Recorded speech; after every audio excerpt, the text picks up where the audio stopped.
I always treat every deal the same, to be honest. If you're doing £100 deal or £100 million deal, it's the same concept at the end of the day. It's just the numbers are a bit bigger. David Murray is one of the UK's leading negotiation experts.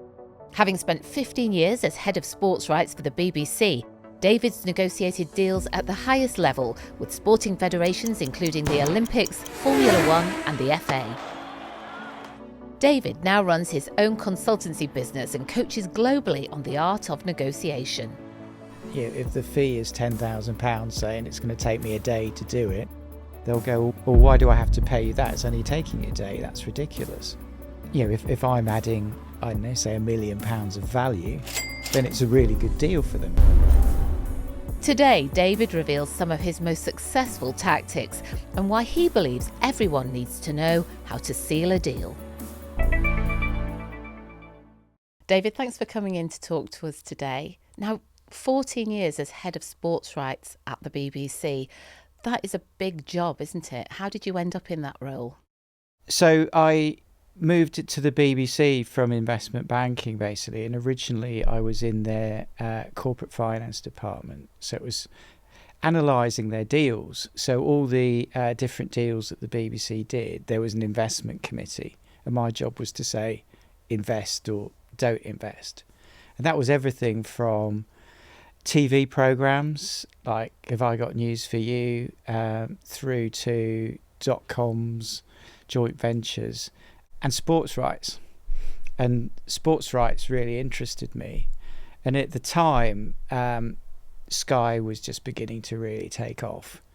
And in the past, the BBC and ITV sort of would go to lunch with the sports body and say, here's our offer. Okay. Probably decided between the two of them who was actually going to show that particular sport. So there wasn't a lot of competition. And also, as well as the additional competition with Sky, we're starting to get the internet coming along, mobile phones coming along. So the rights were both getting more competitive and more complicated. So at that point, I thought, because I've always loved sport, how do I wangle my way into this department? So I went from the central area, which was fantastic because I learned about all these different deals, into sport, where I started doing all the different rights deals for the BBC. So that was, buying the rights for, Wimbledon, the Olympics, the World Cup, Premier League, cricket. So it included radio as well. So anything you can think of, really. There's some huge deals to be done with those federations. Was that not really nerve-wracking? It was at the start, yeah. I still remember there was one early negotiation where I was sent in to do this deal by my boss with Ascot. I won't mention any names, but the guy who ran it, I found out he used to run the SAS. So I was thinking, this guy can probably kill me with his little finger. And I went in there armed with this offer, only to be told that my boss had previously put a bigger offer on the table. And the guy pulled the letter out of his drawer and said, I've already got a higher offer. And I just went, oh, fair cop then, you've got me there. So that was quite nerve-wracking. But I think the more you do, like anything, the more you do it, the better you get, and the more prepared you are, which clearly I wasn't in that circumstance, the easier it becomes. Did you always know that you were good at negotiating? Not really, no, because I've always been fairly introverted. But in a way, I think that's possibly a strength when it's the negotiation, because it means you listen more. And listening's really important in understanding where the other side's coming from. I always think if you're a sort of Donald Trump type who marches in and says, this is the deal, take it or leave it, you've missed out on a massive opportunity. So that kind of alpha male approach might work in the movies, but I'm not sure it really works in practice. No, that kind of sell kind of thing. Yeah. Give me what I want, or I'm walking out the door. Okay. You've had no opportunity to understand where the other side, where their priorities are, what their motivations are. And so understanding that to and fro is really important. Understanding the motivation of the other party and putting yourself in their shoes. Absolutely. And how can you possibly, without listening and doing your homework, you can't possibly get the best possible deal. Because what if they're prepared to pay more than you even thought in the first place? Unless you find that out, you're quite happy to settle for what suits you. And that can be a lot less than what's potentially on the table. When you were at the BBC, what was the biggest deal that you did? It was probably either Formula One or the FA Cup. Those were the two biggest deals at the time. Formula One was 5 years. I won't go into specific numbers, but they were both kind of 9-figure deals. So, over 100 million. Wow. I mean, the weight of that responsibility of getting that deal over the line must have been immense. I suppose so. But I always treat every deal the same, to be honest, because they are, if you're doing £100 deal or £100 million deal, it's the same concept at the end of the day. It's just the numbers are a bit bigger. So if you don't worry about the numbers so much, then it doesn't matter. I think the most nerve-wracking deals are actually things you're doing for yourself, such as buying a house. That's a really nerve-wracking one. Or I remember, and my wife won't thank me for mentioning this, but when we got engaged, we had to go and buy an engagement ring. And so my boss said to me, "Oh, you should try and haggle on the ring." So we walked into Tiffany's on Bond Street in London, and I kind of said, "Oh, what?" in front of my wife, who'd then chosen that ring, and then sort of said foolishly, "What kind of deal can you give me? We don't do deals." And of course, there was no chance of negotiating and walking out the store when my wife was right there, and the shop assistant knew that very plainly. So that was another one I made a mess of. Well, I suppose, so you're saying in some cases there isn't a deal to be done and you just have to kind of take it as it is. The best way to do that would have come back afterwards without my wife to do that, because I had absolutely zero leverage when she's just kicking me for even asking. Yeah, absolutely. And it is all about the leverage. When you used to go into these big negotiations with like the Olympics or FIFA, did you have a strategy beforehand of how you were going to do it, a very strong strategy that you knew exactly what you were going to do? Pretty much, yeah. And it's one of the most important things I could think you can do in any negotiation is prepare for that situation. Too many people just go in and kind of wing it without really knowing where they want to start and where they want to get to.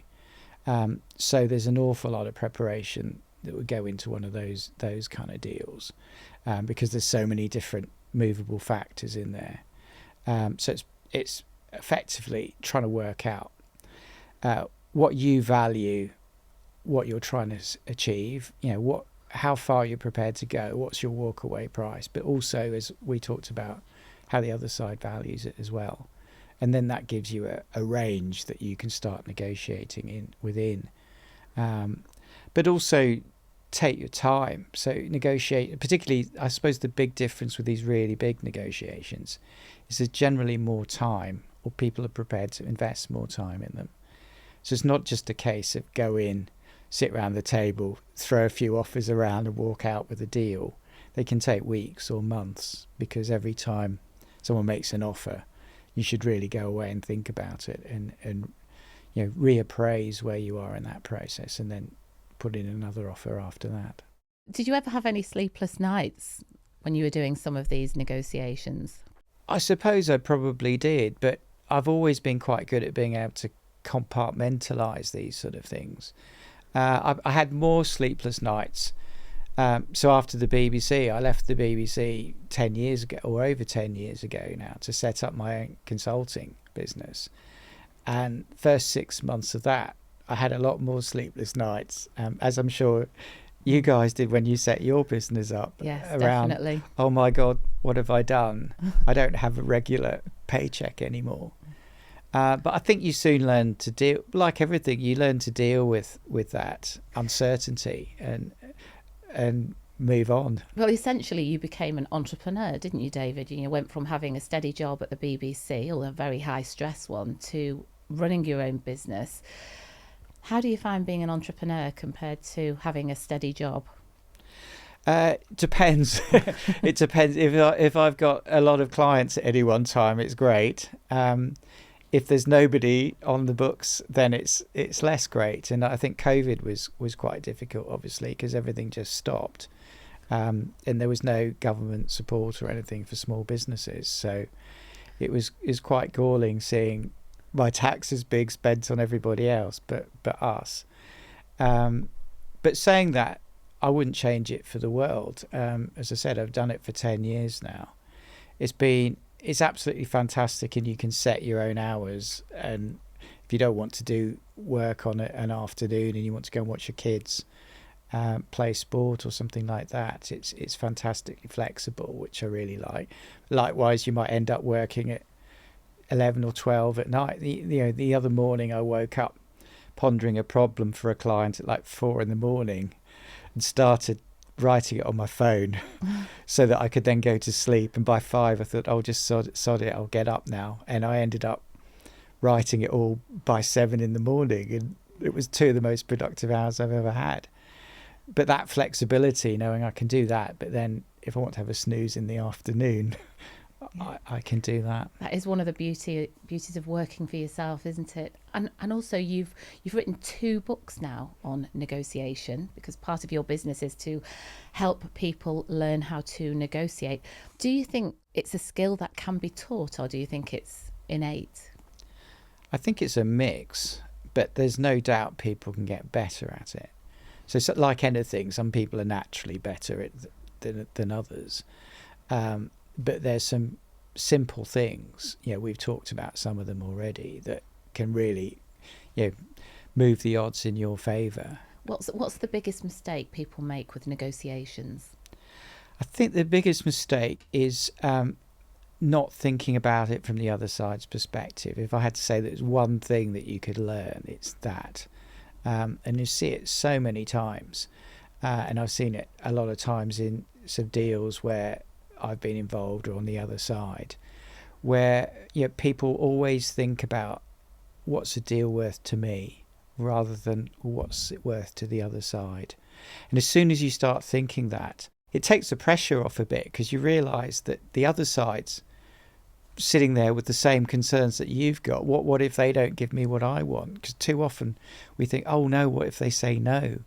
What they say no, without thinking, well, they kind of want to do a deal as well. And it was interesting what you said about it actually helping, that you were maybe slightly introverted and not loud and brash, because of that typical image of sales being brash.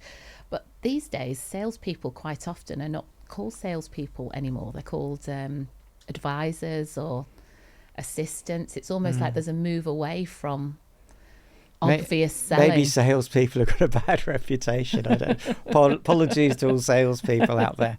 There's loads of different ways of doing things and different styles of negotiation. My style is possibly quieter than other people. If you go in there all guns blazing, quite aggressive, that can also be really effective. I think one of the challenges is there are so many different styles. It's being able to deal with those different styles.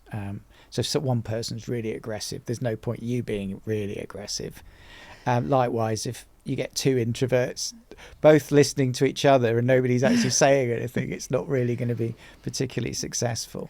One thing I'm always interested in is if somebody wants to know the price of something, should you name your price first, or do you wait for somebody to make you an offer? It depends. I would say that generally I think it's a good idea to put a marker in the ground, because there's a lot of research being done around cognitive biases. Cognitive biases being there's loads of them. Basically, our evolutionary reactions to things. So we've got millions of little neurons going around in our brains. So the human being tends to take a shortcut. So what's called anchoring bias, is if someone puts a number on the table, we're more, we can't get that out of our head, so we're more likely to negotiate around that. And you can see it with the way mentalists work, mind readers and things. They drop a number in a few times and then people end up coming up with that number. So it's actually quite powerful. So it is a good idea to name your price? Most of the time. I'd say the time, if you've done all your homework and you know where the other side is going to value something, then name a price that meets with their value expectations. If you've no idea where they're coming from, if you put a number on the table, say you put £10 on the table, but they'd have paid 100, if you'd let them go first, they might have gone a lot higher than 10. So there's no right or wrong in that situation, and I think you need to assess it differently every time. But as a general rule, I would say it's better to go first than second. Interesting. And how do you respond if someone says, that's too expensive, your price is too high? Well, it depends on the circumstances. I'll often have clients kind of saying, well, why are you charging that? Because it's not going to take you very long to do that. So people think in terms of hourly rate or day rate, whereas I think it's best to look in terms of value. So if plucking a figure out of the air, if someone's if the fee is £10,000, saying it's going to take me a day to do it, they'll go, well, why on earth are you paying that? Or why do I have to pay you that? It's only taking you a day. That's ridiculous. But it's, if I'm adding, I don't know, say £1 million of value, then it's a really good deal for them. And actually, I'd probably charge them more than £10,000 in that circumstance. So it's about the value that you bring to the table rather than this kind of arbitrary number. And that's all part of the preparation, is understanding, what value are you delivering.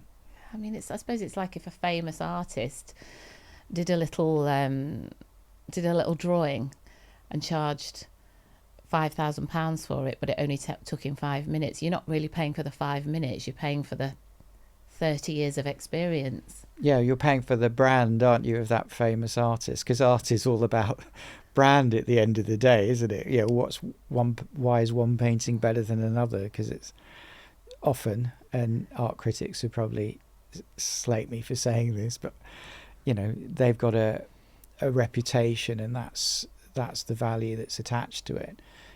So things are worth what people are prepared to pay at the end of the day. If someone's prepared to pay £100 for a bottle of wine or £10, it's the same bottle of wine, but its value fluctuates according to an arbitrary number at that point. So that the skill is working out what that arbitrary number is.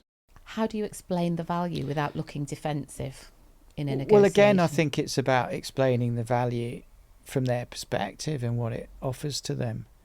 And I think it's always good to turn things around to make it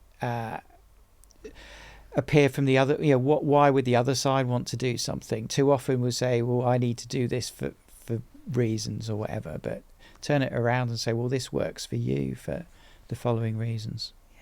Do you think that sometimes people talk too much in negotiations as well? Yeah. Don't use silence enough? Yeah, for sure. We like to hear the sound of our own voices, particularly if we're nervous. It's very easy to keep talking, and the more you talk, the more you give away. So silence can be really effective, because I'm sure you've used it as an interviewer. If you're quiet, people feel the need to say something. It's very rare that you'll get a guest sitting there just not saying a word if you're not saying a word. It's interesting what you say as well, though, because if you get nervous, the tendency is to try and fill every space. But it's probably more powerful not to do that. Which is why having a strategy going in is really important, because if you don't, you'll just tend to give everything away. It's like that saying, isn't it? Fail to prepare, prepare to fail. No, for sure. Certainly you won't get as good a deal. And that's thinking through what steps do you potentially want to take during that meeting, and what do you want to give away, and what do you want to hold back. I remember going into a meeting with somebody who I shan't name, having agreed kind of all our strategy, and within the first 5 minutes they actually put everything on the table because they felt the need to make an impact. And sometimes it can be really dangerous having someone, the more senior the person, the more dangerous it is sometimes, in that they can, senior management feel this overarching need to solve problems, and the best way to solve a problem is to do a quick deal. Time is money, let's get this sorted, let's move on to the next thing. But by sorting it, they can completely undermine your negotiation position. So it's really important, if you're negotiating on behalf of somebody, that you have them fully bought into that strategy up front. Otherwise, they'll just give it away.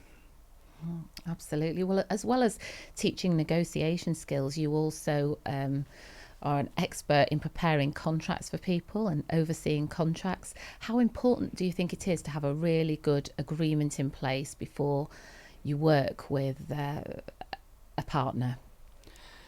I think, if there's anything contentious or likely to be contentious, it's much better sorting that all out up front before you start, because the worst thing that can happen is you end up falling out during whatever the contract happens to be. I'm not a big believer in 20-30 page contracts, or with my sports rights you often got 150 page contracts. Wow. Because I think Bernie Ecclestone, the Formula One guy, kind of once said, if you've got to pull the contract out of the drawer, then your relationship's in difficulty. But I think both parties need to understand going in what the issues are and how you're going to deal with them. Saying that, things can often go wrong during the contractual period, in which case, one of the skills is being able to sit down with the other party and solve that problem. Again, if you go, well, you've got to give me this because this is what the contract says, it's not really the basis for a really good relationship. It's like, how can we work together to solve this problem? Because I like to think relationships are long term. So if you have one contract with them, you want another one going forward. There's no point, holding them to it and squeezing them for every penny out of it, just because you're in good shape, because next time around they'll either squeeze you back or they'll go somewhere else. And it's much easier to do a deal or to negotiate with people that you have got a relationship with, that you do know a bit. But there must be times when you have to go in cold, as it were. You don't really know the people. What's the best way to foster a good relationship and make that good initial impression? Possibly to, I'm getting a bit old for this now, but one of the best ways to go for a few drinks and get to know people that way, because people tend to let their guard down. And it's interesting, one of the sports that I work with is snooker, and they do a lot in China. And the Chinese very much believe in getting to know someone before doing a deal, and that getting to know generally involves quite a lot of alcohol, because they get to see you when your guard's down and really understand the real person rather than the sort of fake person. If you're going in and you have to negotiate straight off the bat, ideally you'll have got to know someone a bit before you start negotiating. But if you have to go in straight off the bat, then trying to build a rapport it's almost like the same as a salesman would adopt, the salesman techniques. How do you build that rapport quite quickly, and develop ideally a degree of trust, which you're not looking to abuse, by the way. Trust is genuine, because if someone can't trust you anymore, you do something that undermines that trust, then you'll find it much more difficult to deal with them in the future. What does the best kind of deal look like to you? The best deal is one which captures the whole deal, has as big an amount of value in as possible. So it's not just a win-lose deal, but a win-win deal. So both sides get a significant amount of value out of it. I've potentially put some things into the deal that I don't value very highly, but the other side does, and likewise, so that the overall benefit of that deal is greater than the sum of the parts. So basically, a good deal is one where everybody feels they've won. For sure. Because again, getting back to that relationship side of things, if one side feels they've been legged over, then they're less likely to do something with you, A, in the future, and B, you've obviously got to run that relationship over the course of that contract as well. So being happy. Now, of course, the other side can be happy and not necessarily you may have got the better end of the deal, but it's about ensuring that the other side is happy with what they've got. I mean, you must have had situations, David, where negotiations have got quite stressful. Have you ever felt like you were about to lose your temper, or the other side was about to lose their temper? Has it ever got a bit dicey in some of these negotiations? Yeah, no, for sure. I've definitely had the other side lose their temper quite a lot. How do you deal with that? You just have to let it wash over you a little bit, because if you react, it's only going to make things worse. It's a bit like dealing with screaming toddlers. You just let them lie on the floor and bang their fists for 20 minutes, and then it'll all be fine again. Sometimes people just have to get their emotions out, don't they? And then they're back to normal again. It's kind of like, have you got any tips for keeping calm in stressful negotiations? Well, not really. It kind of practice. I suppose some of it's my personality, but take a deep breath and just think about, why is the other person reacting the way they are? If I react the same, what will the consequences be? Just think about it. I think the most important thing is to think, well, at the end of the day, it's just business. It's not personal. As soon as you make it personal, then it gets far more complicated. And often the person on the other side is reacting that way as a tactic as well. So they may not really have lost their temper. They may just be trying to intimidate you. It could be a performance. Exactly. So keep that in mind as well. How do you relax when you are outside of how did you relax when you worked at the BBC in such a high stressful job? How do you relax outside of that? Could you easily unwind when you got home? I used to run a lot. You talked about marathon. I used to run marathons, and I found that going for a run, I often went for a run at lunch times actually, because it was good just to get stress out of the system that way.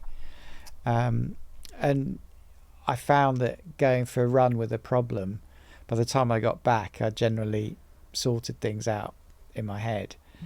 Now it's more going for a walk than a run, because I'm permanently injured. Okay. But running was something that really helped me a lot.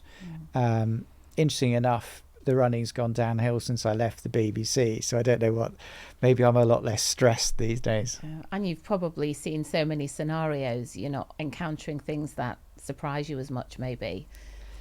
Yes, and I don't have to deal with all the internal politics that I used to have to deal with at the BBC, which is where most of the stress came from. It's much easier dealing with people on a one-to-one in a business sense than having to deal with various political challenges within less bureaucracy. Bigger, yeah, absolutely. How important is it though to have negotiation skills, would you say, to learn negotiation skills and to really think about that to people who are starting out in business? I think it's essential, and it's a shame that more business schools and business courses don't teach negotiation. It's a bit like it's one of those life skills, a bit like finances, that doesn't really ever get taught in schools. And you think, well, why not? Because managing a budget is far more important to most people than knowing what type of rock it is, or how to do calculus or whatever. So I would argue that people should be taught how to do it in schools, never mind universities, because it's not just about business either. It's about how you manage your entire life, to be honest. And all the skills that we look at in business negotiation apply just as equally to how you deal with your family or your marriage, or particularly your kids. By the way, kids are really good negotiators because they don't have any of the inhibitions built into them, so they just ask for things without any consequences. Well, I think they do the broken record technique, don't they, where they just keep asking for the same thing again and again. Yeah, that's a technique in itself. Well, it works well because eventually you just think it's not worth the hassle, which is a good negotiation technique anyway. If you're prepared to outweight the other person, then it doesn't work quite so well now. But when everyone was in offices, if you think, well, I'm just not going to go home till the other guy comes back and does the deal, and then put your feet up and wait for the phone to ring. Now, of course, people can go home and do it online. It's not quite as effective, but it still applies. Ultimately, people want to get things done, so dragging things out until you get what you want is a relatively good technique, as long as you're in no rush. So what are your hopes for the future then, David? What would you like to do next? Oh, world peace. Yeah. Yeah, well, that's a big job. Yeah, I'd like to travel the world. Yeah. Well, I've been doing my consulting now for about 10 years. So I'm currently advising a number of sports federations, as well as increasingly helping to advise people not in the non-sporting areas with simple negotiation and contract advice. Ideally, I'd like to grow that side of the business, I think, and the teaching side, because I like to think, well, what's my long-term vision?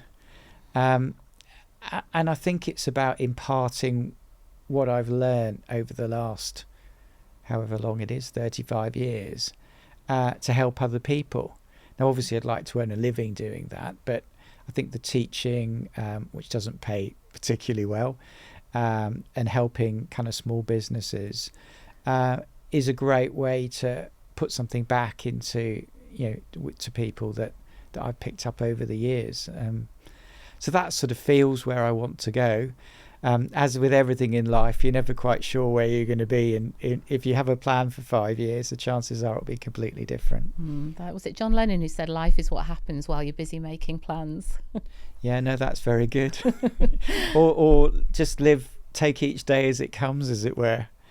That's something I've definitely learnt over the years, and that helps deal with stress as well. Look, all you can do is deal with what's in front of you. Particularly when it's a really complicated deal. If you worried about, all 50 things or whatever you needed to sort out, you just wouldn't get any sleep at all. Just tick it off one at a time. Yeah, I mean, I suppose some deals, especially in the sports arena, can be incredibly complex. How do you manage something that is so complicated? Do you immediately try to break it down into small sections?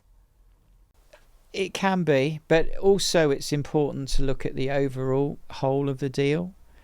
So try and break it down into sections, but that, there's no point agreeing 49 out of the 50 points and then being held to ransom on the 50th point.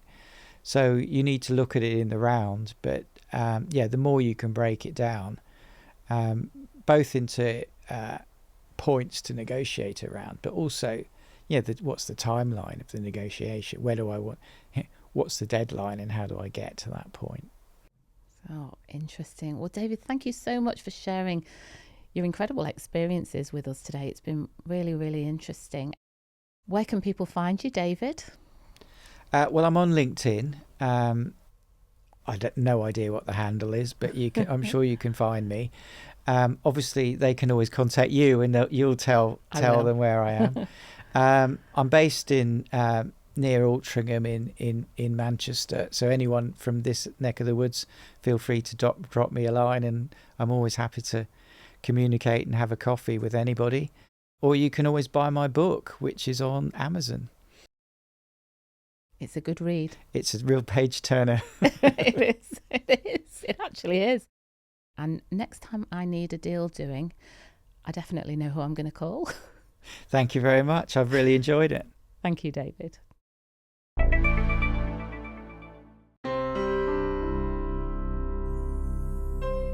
Success Means Business is brought to you by Applehead Media.